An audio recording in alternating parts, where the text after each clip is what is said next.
여호와께서 가나안의 모든 전쟁들을 알지 못한 이스라엘을 시험하려 하시어 이스라엘 자손의 세대 중에 아직 전쟁을 알지 못하는 자들에게 그것을 가르쳐 알게 하라. 남겨주신 이방 가족들 블레셋의 5 군주들과 모든 가나안 족속과 시돈 족속과 바알 헤르몬 산에서부터 하맛 입구까지 레바논 산에 거주하는 히위 족속이라. 남겨주신 이방 족속으로 이스라엘을 시험하사 여호와께서 모세를 통하여 그들의 조상에게 주신 명령들을 순종하지 않으셨다. 그러므로 이스라엘 자손은 가나안 족속과 헷 족속과 아모리 족속과 브리스 족속과 히위 족속과 여부스 족속 가운데서 거주하면서 그들의 딸들을 가져 아내로 삼으며 자기 딸들을 그들의 아들에게 주고 또 그들의 신들을 섬겼더라. 이스라엘 자손이 여호와의 목전에 악을 행하여 자기들의 하나님 여호와를 잊어버리고 바알들과 아세라들을 섬긴지라. 여호와께서 이스라엘에게 진노하사 그들을 메소포타미아 왕 구산 이스라엘 자손이 구산 동안 섬겼더니 이스라엘 자손이 여호와께 부르짖음에 여호와께서 이스라엘 자손을 위하여 한 구원자를 세워 그들을 구원하게 하시니 그는 곧 갈렙의 아우 그나스의 아들 온니엘이라. 여호와의 영이 그에게 임하셨으므로 그가 이스라엘의 사자가 되어 나가서 싸울 때에 여호와께서 메소포타미아 왕 구산 이스라엘을 그의 손에 넘겨주시매 온니엘의 손이 구산 이스라엘을 이긴다. 그 땅이 평온한 지 40년에 그나스의 아들 온니엘이 죽었더라. 아멘. 자리에 앉으시겠습니다. 이 말씀은 살아계신 하나님의 말씀입니다. 오늘 이 말씀을 가지고 이방 민족을 남겨두신 이유라는 제목으로 말씀을 함께 나누도록 하겠습니다. 먼저 우리가 이 본문을 이야기에 앞서서 하나님께서 누굴 통해서 약속의 땅 가나안을 주셨습니까? 이스라엘 민족에게 누구와 약속을 맺으셨죠? 아브라함과, 그렇죠? 아브라함과 그들의 조상 아브라함과 약속하셔서 이 약속의 땅을 주시는 겁니다. 근데 그 땅을 주셨는데 당장 바로 주신 게 아니라 이 400년 이후에 종살이 이후에 오겠다라는 이야기도 하시고, 그러면서 우리 지난 시간에 살펴봤듯이 아직 아모리 족속의 죄가 가득 차지 않았다. 그래서 그 땅을 이제는 죄가 가득 찼을 때 하나님께서 그들을 심판하시는 심판의 도구로 그들을 사용하고 그 땅을 어떻게 하도록 했어요? 그냥 거저 얻는 게 아니라 하나님이 약속하신 땅임에도 불구하고 거저 얻는 것이 아니라 뭐 하라고요? 그들을 쳐서 정복해야 하는 그러한 일들을 맡겨주셨다는 겁니다. 자, 그러면 이스라엘은 어떻게 하면 됩니까? 그 약속을 받았으니까 어떻게 하면 돼요? 그렇죠. 그 약속 붙들고 어떻게 하면 돼요? 끝까지 싸워서 하나님이 약속해 주신 그 땅을 차지하면 되는 거예요. 왜 그러냐면 주님이 약속해 주셨기 때문에 승리가 보장되어 있다라는 것입니다. 그런데 문제는 여러분들 어떻습니까? 전쟁이 낭만적인 겁니까? 아니에요. 전쟁은 낭만적이지 않습니다. 아주 처절하고 또 처참하고, 왜냐하면 내가 죽이지 않으면, 적을 죽이지 않으면 내가 죽기 때문에 아우성 소리와 비명 소리와 이 칼과 불이 부딪히고 비명이 소리가 나고 피가 낭자하고 여기저기 나의 동족들이 죽어가. 그런 고통스럽고 어려운 전쟁이라는 겁니다. 이런 전쟁이 길어지자 힘들고 이스라엘 백성이 지치는 거예요. 언제 끝날까? 언제 과연 이 전쟁이 끝날 수는 있을까? 아, 이만큼 했으면, 우리 이 땅을 이만큼 차지했으면 괜찮지 않을까? 이만하면 됐지. 아, 힘들다. 이제는 좀 쉬고 싶다. 이런 생각 때문에 그들이 모두 다 진멸해야 할 가나안 족속들을 아직 곳곳에 남아있음에도 불구하고 그들은 스스로 체념하고 또 스스로 포기했다라는 거예요. 더 이상 전쟁하기를 포기했다라는 것입니다. 우리 이것을 통해서 우리에게 알 수 있는 교훈은 성도인 우리도 무엇을 하나님이 약속해 주셨습니까? 하나님의 나라와 또 영원한 구원, 생명을 우리에게도 약속해 주셨어요.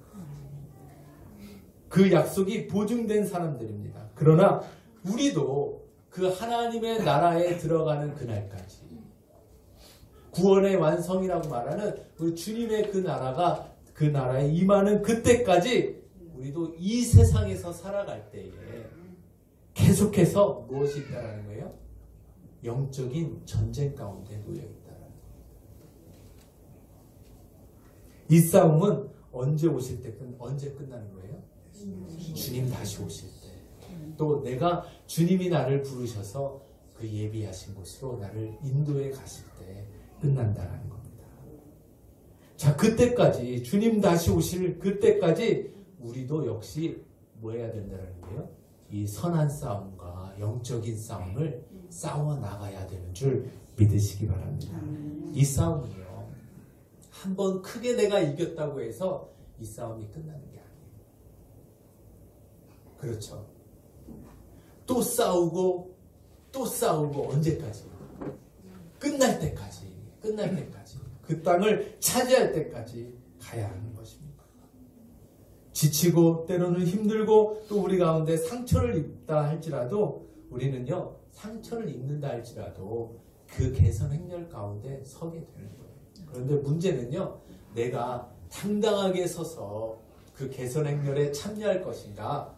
그러면 개선 행렬을 보면 먼저 장군들과 공을 세운 사람들이 먼저 가게 됩니다. 그리고 전리품들이 지나가게 돼요. 그리고 군사들이 지나갑니다. 그리고 맨 마지막에 지나가는 게 뭔지 아세요? 포로들도 지나가지만 포로들에 앞서서 부상자들,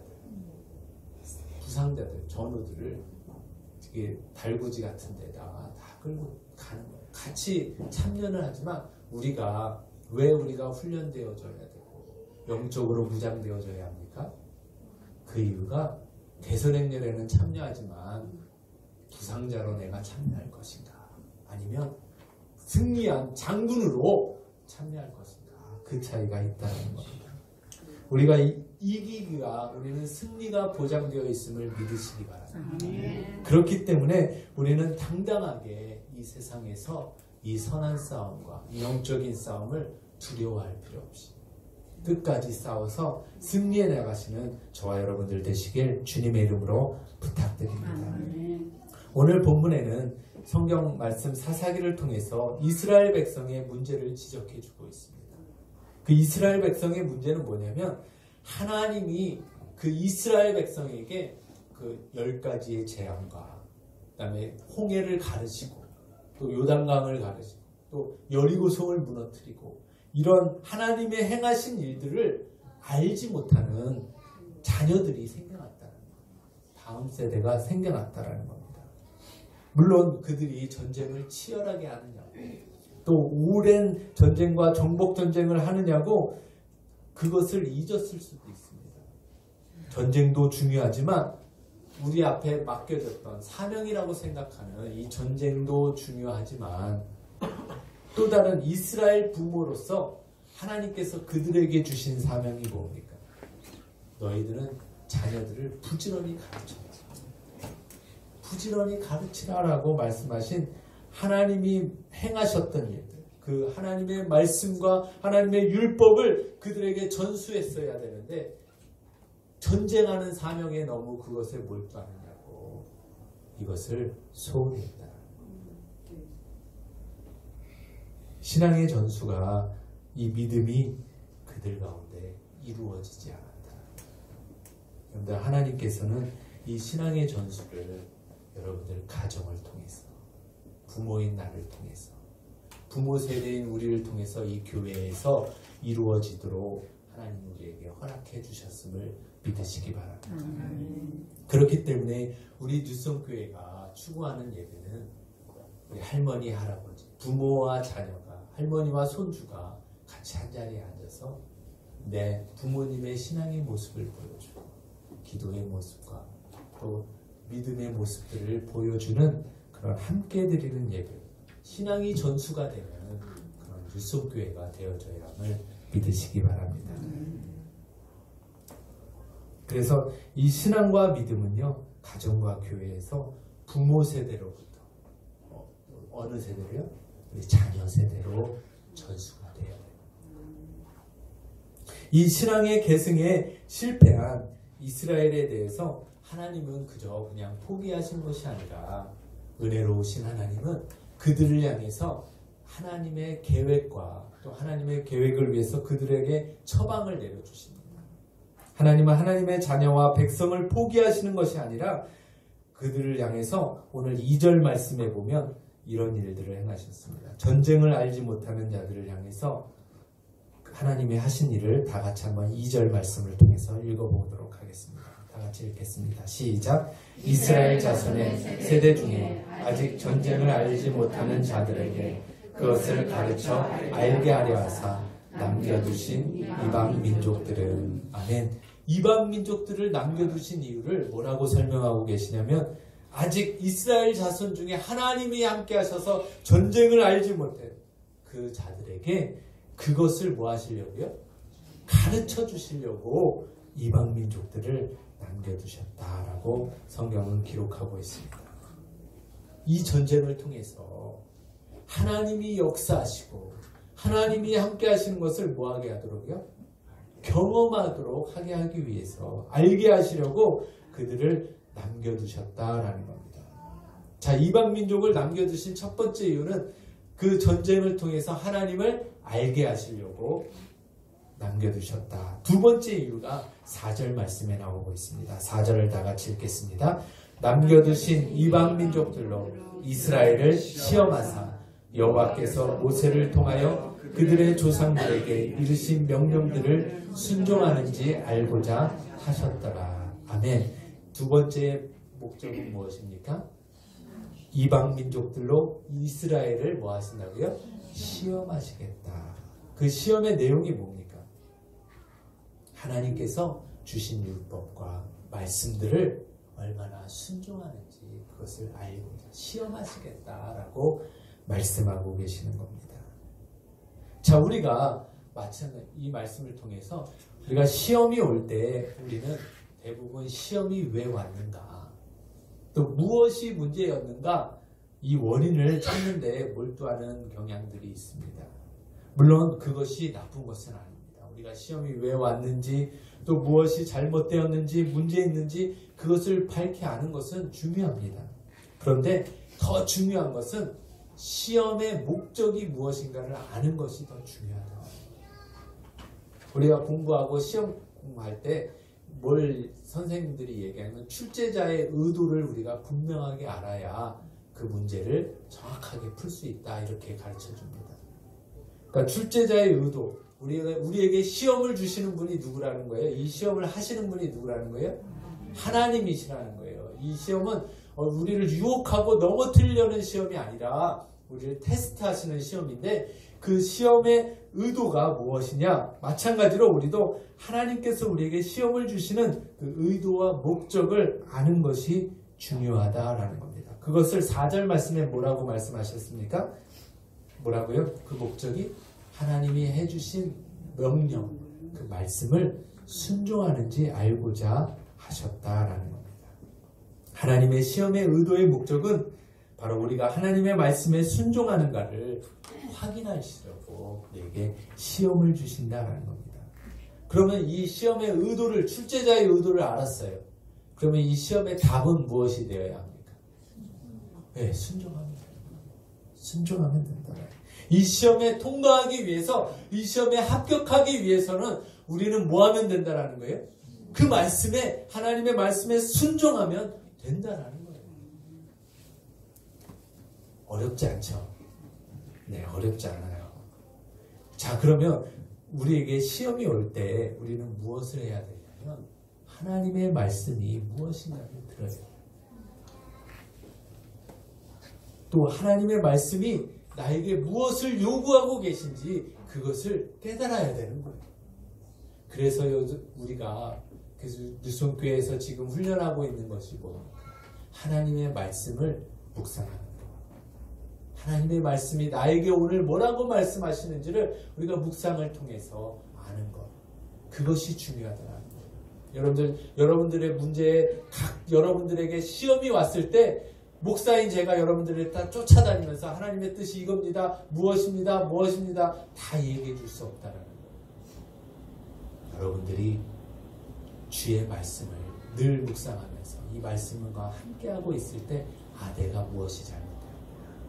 하나님이 나에게 무엇을 요구하고 말씀하고 계시는가를 스스로 듣고 우리는 그 말씀에 순종하는 그 자세가 필요한 줄 믿으시기 바랍니다. 그래서 사무엘처럼 어린 사무엘이 성전에 있을 때 주여 말씀하소서 종이 듣겠나이다 라는 이러한 자세를 우리가 시험이 올 때 이것부터 시작하시길 주님의 이름으로 부탁드립니다. 그런데 또한 이스라엘의 문제는 또 있습니다. 그 남겨두신 이방 민족과 그들은 타협했다라는 겁니다. 신명기 7장 2절과 4절에서 우리 지난주에 살펴봤던 솔로몬을 살펴보면서 또 여호수아 23장 12절과 13절 말씀에도 하나님의 말씀이 이스라엘 그 이방 민족들 가나안 족속들은 지금 진멸의 대상입니다. 심판의 대상이 되었어요. 그래서 그들과 언약을 맺지도 말고 그들과 통혼하지도 말라라고 말씀하셨는데 이 말씀을 이스라엘 백성이 어겼다라는 거예요. 오늘 본문 6절 말씀에도 그들과 함께 뭐 했다고요? 결혼했다. 통혼을 했다라는 겁니다. 오늘 말씀이 주는 교훈은 그래서 첫 번째로 시험이 올 때 우리는 뭘 하지 말아야 합니까? 세상과 타협해서는 안 된다라는 겁니다. 세상과 타협하지 말라라는 겁니다. 우리 신앙생활을 하다가 신앙을 떠나시는 분들을 종종 보게 됩니다. 그런데 그런 분들이 갑자기 하루아침에 주님을 하루아침에 떠나는 것이 않습니다. 그렇게 될 수도 있지만 그렇게 가기가 쉽지 않습니다. 대부분 어떻게 되냐면 하나님의 말씀에 하나씩 듣지 않습니다. 듣지 않아요. 하나씩 불순종하고 또 나에게 있는 죄의 습관을 결국은 하나님의 말씀을 선택하는 것이 아니라 내 죄의 습관과 세상의 방법과 세상의 쾌락을 선택하면서 하나씩 그쪽으로 가다가 결국은 어떻게 해요? 세상을 사랑하여서 세상으로 돌아가 버리고 만다. 우리는 이것을 경계해요. 우리는요 하나님의 말씀을 순종하고 하나님의 말씀을 선택하는 것을 뭐 해야 되는 거예요? 계속해서 훈련해야 돼요. 하나님의 말씀의 것을 선택하는 거예요. 세상과 타협하면 쉬울 것 같지만 결국은 세상과 타협했을 때 우리는 더 어려운 결과를 맞이하게 된다라는 것입니다. 그 예로 믿음의 조상 아브라함도 약속한 하나님의 자녀를 기다려야 했습니다. 약속의 말씀을 붙들고 기다리면 순종하면 되는 거였어요. 그런데 자꾸 세월이 지나고 흘러가서 자꾸 노년이 되고 이제는 아내도 경수가 끊어지고 자신과 아내를 보니까 흔들리는 거예요. 믿음이 흔들리는 겁니다. 결국 그래서 그들이 쓴 방법이 뭡니까? 인간적인 방법을 쓰게 되는 거예요. 사라의 권유로 몸종 하갈을 통해서 내 자손을 얻겠다라고 생각을 했습니다. 그 결과가 그런데 어떻게 되었습니까? 창세기 16장 4절 말씀을 보니까 하갈이 임신한 몸종 하갈이 자기가 임신한 것을 보고 여주인을 뭐 했다 그랬습니까? 멸시하기 시작했다. 이것으로 끝나는 것이 아니라 결국 100세에 하나님의 약속의 아들 이삭을 얻었는데 창세기 21장 9절 말씀에 보니까 하갈의 아들 이스마엘이 이삭을 놀렸다. 개역 한글판에는 희롱하였다. 이 희롱했다라는 것은 인격적으로도 물리적으로도 괴롭혀서 격노하게 만들었다. 괴롭혔다. 그래서 하갈과 이스마엘을 내어 쫓게 됩니다. 그런데 이것으로 끝난 것이 아니라 지금도 이삭의 후손인 이스라엘과 이스마엘의 후손인 아랍, 이슬람권 국가들과 지금도 적대 관계를 갖고 있다. 그들이 서로 간에 괴롭게 하고 있는 것을 볼 수 있다는 것입니다. 여러분들, 타협하면 빠르고 쉽게 해결될 것 같지만 그렇지 않다라는 것을 보여줍니다. 오히려 우리 하나님의 사람들은 힘들고 어렵고 때로는 이제는 끝장이 났다, 이제는 다 죽을 것 같다 라고 생각할지라도 그 가운데서도 하나님의 말씀과 하나님 믿음을 붙들고 있으면 우리 다니엘의 세 친구처럼 불 가운데서도, 불 속에서도 하나님은 천사를 보내서 그들을 머리끝 하나라도 상하지 않도록 지키시고 인도해내시는 줄 믿으시기 바랍니다. 또 그렇지 않다 할지라도 우리는 영광스러운 하나님께 영광을 돌리게 되고 영광스러운 하나님의 나라에 우리가 들어가게 되는 줄 믿으시기 바랍니다. 우리 시험을 이기는 길은요, 시험을 승리하는 방법은 순종입니다. 그게 가장 빠른 길인 줄 믿으시기 바랍니다. 그 외에는 다른 길이 없다. 우리 하나님의 말씀에 힘들고 어려워도 하나님 말씀 붙들고 순종으로 승리하시는 저와 여러분들 되시길 주님의 이름으로 부탁드립니다. 두 번째로 오늘 본문 말씀을 통해서 우리에게 주시는 말씀은 이 세상 가운데서 우리는 신앙의 거장으로 선언하는 것입니다. 오늘 본문 말씀의 두 번째는 9절부터 11절까지 사사 온니엘의 이야기가 나옵니다. 이 사사기에는 12명의 사사들이 기록되어 있는데 그 중에 첫 번째가 사사 온니엘입니다. 오늘 9절 말씀에서 사사 온니엘을 소개하고 있는데 어떻게 소개하고 있는지 다시 한번 우리 9절을 다 같이 한번 읽어보도록 하겠습니다. 시작. 이스라엘 자손이 여호와께 부르짖으매 여호와께서 이스라엘 자손을 위하여 한 구원자를 세워 그들을 구원하게 하시니 그는 곧 갈렙의 아우 그나스의 아들 온니엘이니라. 아멘. 온니엘을 소개하고 있는데 어떻게 소개하고 있습니까? 그는 갈렙의 아우 그나스, 갈렙의 아우의 그나스라는 그나스의 아들이다 라고 이야기합니다. 그러니까 온니엘과 갈렙은 어떤 관계입니까? 온니엘에게 갈렙은 어떤 사람이에요? 큰아버지예요. 큰아버지. 그쵸? 갈렙의 아우, 그러니까 자기 아버지가 갈렙의 동생이니까 큰아버지잖아요. 그렇죠? 큰아버지다라는 겁니다. 자, 그나스의 아들 온니엘이라고 설명하지 않고 갈렙의 아우 그나스의 아들 온니엘이다 라고 성경이 기록하고 있다는 거예요. 이로 미루어 봤을 때 하나님의 보실 때 온니엘 집안의 신앙의 거장은 누구라는 겁니까? 갈렙이라는 거죠. 갈렙. 그 집안에서 신앙의 가장은 갈렙이었다라는 겁니다. 이처럼 제가 소원하기는 여기 뉴송의 모든 성도님들이 각 가정의 집안과 가문의 신앙의 거장이 되시길, 거장으로 서시길 주님의 이름으로 축원합니다. 아멘. 우리 집안뿐만 아니라 더 나아가서 이 지역사회에서도 또 이 나라 민족에서도 또 더 나아가서 열방 가운데서 하나님의 선한 영향력을 끼치고 하나님의 그 뜻을 다 이루어드릴 수 있는 신앙의 거인들이 우리 뉴송교회 안에서 많이 생겨나기를 소망합니다. 아멘. 그러기 위해서는 내가 먼저 선한 영향력을 끼칠 수 있는 신앙의 거장으로 서야 되는 거예요. 내가 이만큼 섰을 때 나의 자녀는 어떻게 할 수 있어요? 더 많이 더 세워질 수 있다는 거예요. 그래서 여러분들이 지금은 힘들어도 더 신앙의 거장으로 세워져 나가기를 힘써야 하는 겁니다. 갈렙이 어떤 사람이었습니까?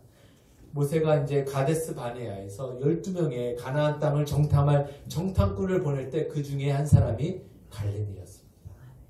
그들이 돌아와서 여호수아 14장 8절 말씀에 모든 10사람의 정탐꾼이 백성의 그것을 보고 우리는 메뚜기와 같다고 하면서 간담이 녹았으나 나는 하나님께 여호와께 충성하였다. 충성스러운 그런 뭘 했다라는 거예요?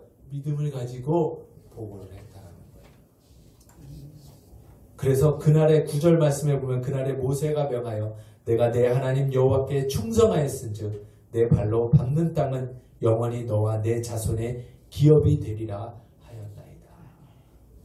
그래서 이 땅을 받게 되었습니다. 그러면서 그때 뭐라고 이야기하냐면 여호수아서 14장에 내가 지금 비록 85세이지만 여전히 강건하여서 싸움을 능히 할 수 있습니다.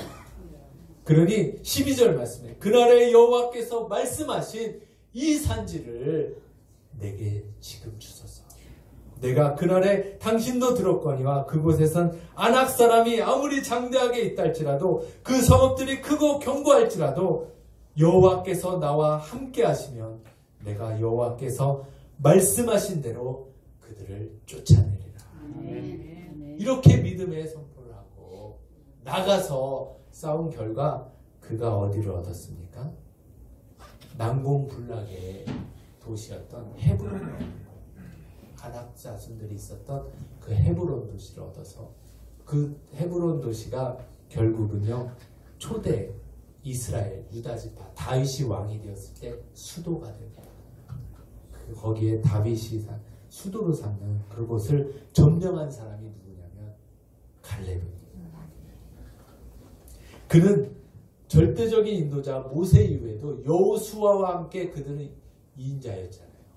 그런데 여호수아가 다시 그 리더의 자리로 갔을 때도 그것에 의해서 열등감이라든가 비교의식이라든가 또 혹은 내가 그래도 2인자였다라는 교만한 마음을 가진 것이 아니라 그는 겸손하게 끝까지 자기에게 주어진 사명을 끝까지 충성했던 충성스러운 하나님의 사람이었다라는 것입니다.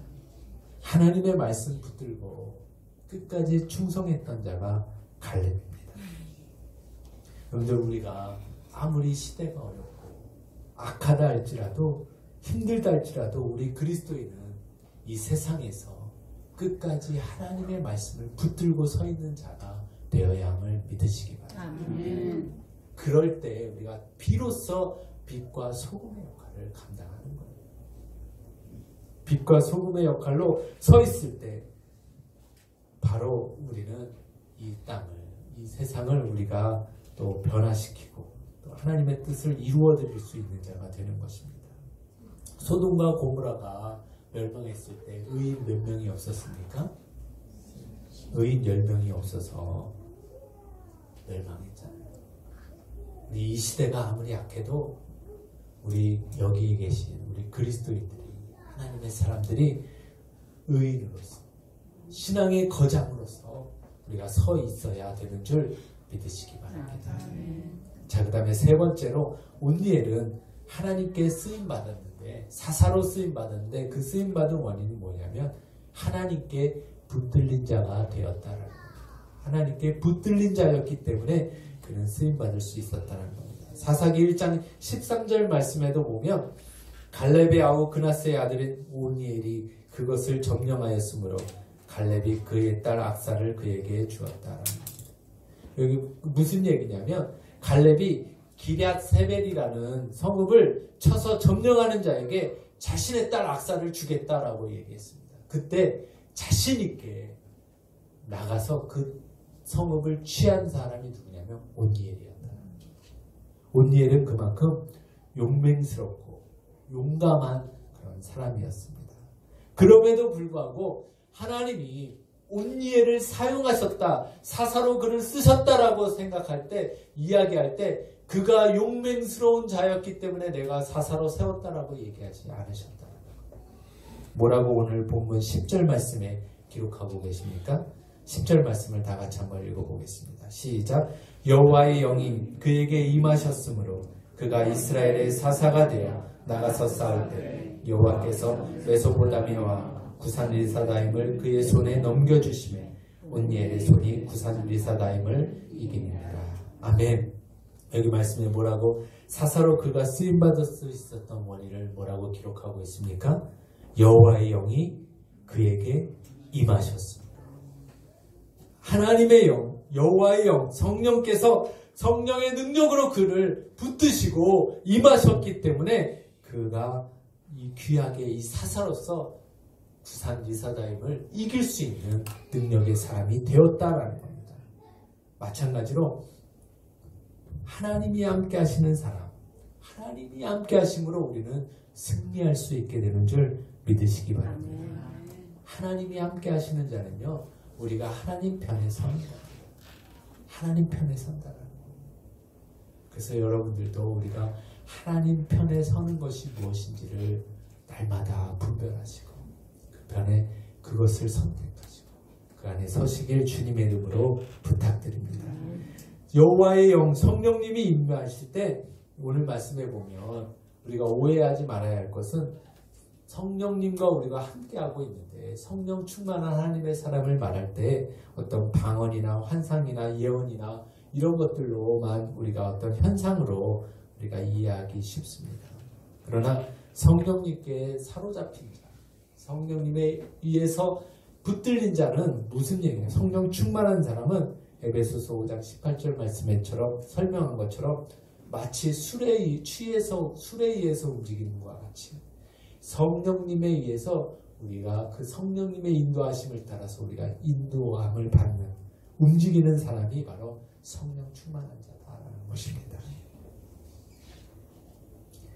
그래서 우리 여기 뉴송의 성도님들은 우리 하나님의 영이신 성령님께 사로잡히시길 주님의 이름으로 축원합니다. 왜냐하면요, 우리가 성령님께 우리 하나님께 사로잡혀 있지 않으면 우리 사람들은요 보면 무언가 다른 것에 사로잡혀 있어요. 어떤 분은요 도박에 사로잡혀 있어요. 어떤 사람은 술 먹는 거에 사로잡혀 있어요. 또 어떤 사람은 포르노, 성적인 것에 사로잡혀 있어요. 또 어떤 사람은 마약과 그런 것들에, 또 좋게 이야기하면 어떤 사람은요 골프에 사로잡혀 있어요. 바둑에 사로잡혀 있고 낚시에 사로잡혀 있고 또 더 좋게 얘기하면요 어떤 사람은요 일하는 데 사로잡혀 있어요. 공부만 하는 데 사로잡혀 있어요. 돈 버는 데 사로잡혀 있고. 우리가 그런 것들에 사로잡히는 것이 아니라 우리의 주인 되신 분이 누구십니까? 우리를 빚값으로 주고 사신 분이 누구십니까? 우리 주님께만 우리가 사로잡혀 있어야 되는 줄 믿으시기 바랍니다. 여러분들 하나님, 우리 주인 되신 하나님 외에 여러분들을 사로잡게 하지 마시기 바랍니다.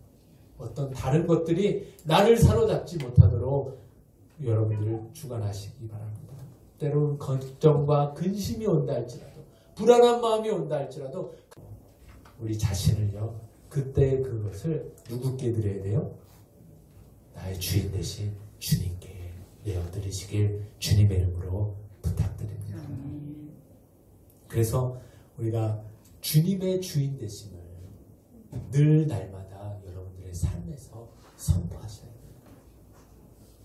여러분들 하나님이 나의 주인 되심을 날마다 여러분들의 선택에서 드러내야 되는 거예요. 여러분들의 행동, 말과 행동에서 드러내셔야 되는 줄 믿으시기 바랍니다.